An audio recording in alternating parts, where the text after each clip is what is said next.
नमस्कार, एस्ट्रो तक में आप सबका बहुत बहुत स्वागत है। मैं हूं प्रवीण मिश्र। अहोई अष्टमी कब है? 13 अक्टूबर को मनाएं कि 14 अक्टूबर को मनाएं? इस बात को लेकर लोगों के मन में बहुत सारा कन्फ्यूज़न है। पहले वो कन्फ्यूज़न दूर करेंगे, फिर आपको अहोई अष्टमी के दिन क्या करना चाहिए ये भी बताएंगे। कैसे इस पर्व त्यौहार का लाभ आप उठा सकते हैं। देखिए, अहोई अष्टमी का व्रत कार्तिक मास के कृष्ण पक्ष की अष्टमी तिथि को रखा जाता है। इस व्रत का उद्देश्य संतान की दीर्घायु होता है। महिलाएं अपने बच्चों की लंबी आयु के लिए, अच्छे स्वास्थ्य के लिए अहोई माता की पूजा करती हैं और व्रत रख करके अहोई माता से प्रार्थना करती हैं कि उनकी संतान को अच्छी लंबी आयु मिले, उनकी संतान का स्वास्थ्य अच्छा रहे, उनकी संतान का भविष्य अच्छा रहे। तो अहोई अष्टमी बहुत महत्वपूर्ण मानी जाती है क्योंकि हर कोई अपनी संतान से बहुत प्रेम करता है। तो इस दिन अवश्य अहोई माता का बड़े मन से पूजन करके अपनी मनोकामना की पूर्ति के लिए प्रार्थना करते हैं। अब कन्फ्यूज़न क्या है कि अहोई अष्टमी 13 अक्टूबर को है कि 14 अक्टूबर को है। तो देखिए,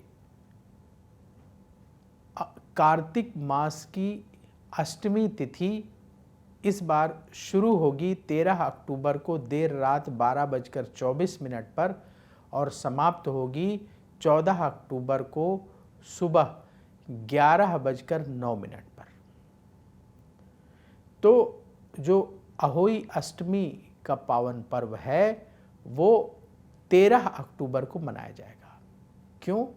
क्योंकि 13 अक्टूबर को रात्रि से ही अहोई अष्टमी शुरू हो जाएगी।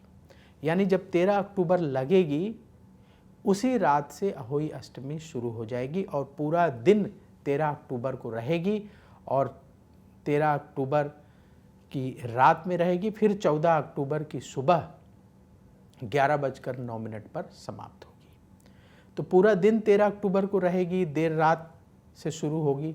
तो इसलिए कोई कन्फ्यूजन मन में ना रखें, 13 अक्टूबर को ही अहोई अष्टमी का व्रत रखा जाएगा।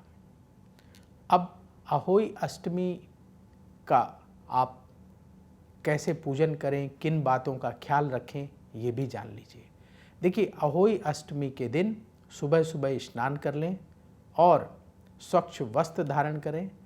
आपके घर के आसपास जहाँ अहोई माता का मंदिर हो वहाँ जाकर के आपको पूजन करना है, या अहोई माता का पूजन आप अपने घर में भी कर सकते हैं।